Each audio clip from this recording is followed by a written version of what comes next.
Masak apa tu?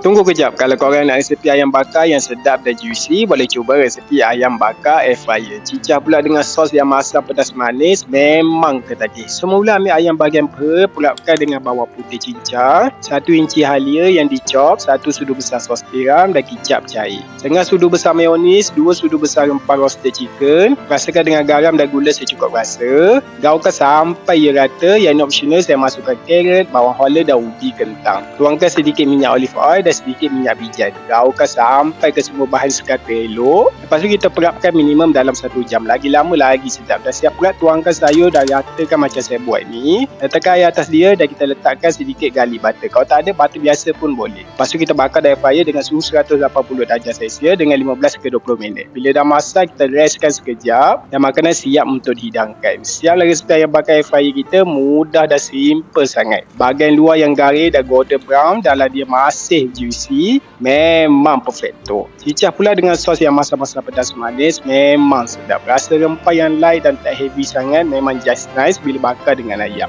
Kalau nak makan dengan nasi pun sedap. Untuk lebih banyak resepi, boleh follow, like dan komen. Jom makan!